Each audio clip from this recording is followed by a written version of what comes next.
Hi guys, அஸ்ஸலாமு அலைக்கும். ரமதான் டே 17 இஃப்தார் special என்னென்னு இந்த வ்ளாகில் பார்க்கலாம். சாரிங்க, இப்போ நான் ரொம்ப அடிக்கடி உங்ககிட்ட சாரி கேட்குறேன்ல. கன்சிஸ்டண்ட்டாக என்னால் வ்ளாக் ஷேர் பண்ண முடிய மாட்டேங்குது. பிள்ளைங்களுக்கு உடம்பு சரியில்லை, ஒரு பக்கம் எக்ஸாம்ஸ், இந்த மாதிரி டேஸ் பிஸியாகவே போயிட்டுருக்கு.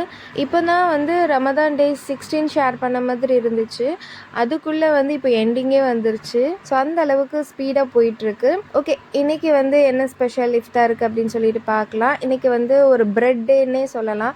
ஸோ ப்ரெட்டில் வெரைட்டியாக பண்ணியிருந்தேன். Bread omelette, bread bajji, bread pudding, அதுக்கப்புறம் பிள்ளைங்களுக்கு பிடிக்குமேனு பிரெட் டோஸ்ட், இதெல்லாம் பண்ணி வச்சுருந்தேன். அதுக்கப்புறமா பள்ளிவாசல் நோன்பு கஞ்சி, ஈத்தப்பழம், அதுக்கப்புறமா பார்த்திங்கன்னா ஃப்ரெஞ்ச் ஃப்ரைஸ் பிள்ளைங்க கேட்டுகிட்டே இருந்தாங்க. ஸோ அதுவும் வாங்கி ஃப்ரை பண்ணி கொடுத்தாச்சு. அதுக்கப்புறம் பார்த்திங்கன்னா அம்மா வீட்டில் இருந்து வேறு வடை, அதுக்கப்புறமா ஃபலூடா, இதெல்லாம் கொடுத்து விட்டுருந்தாங்க. ஸோ இன்றைக்கி நிறைய ஐட்டம்ஸ்லாம் இருந்த மாதிரி இருந்துச்சு. அல்ஹம்துலில்லாஹ் பிள்ளைங்களும் நல்லா என்ஜாய் பண்ணி சாப்பிட்டாங்க. இன்றைக்கி பிரெட் புட்டிங் ட்ரை பண்ணியிருந்தேன். அதில் என்ன மிஸ்டேக் பண்ணேன்னு தெரியல. ஸோ ஸ்லைஸ் எனக்கு பர்ஃபெக்டாக கட் பண்ணி எடுக்க வரையில. பட் டேஸ்ட் அப்படியே பார்த்திங்கன்னா வட்டலப்போ மாதிரியே இருந்துச்சு. பிள்ளைங்களுக்குமே பிடிச்சிருந்துச்சு. இன்றைக்கான இஃப்தார் ஸ்பெஷல் இதான். நெக்ஸ்ட் வீடியோவில் பார்க்கலாம். தேங்க்ஸ் ஃபார் வாட்சிங்.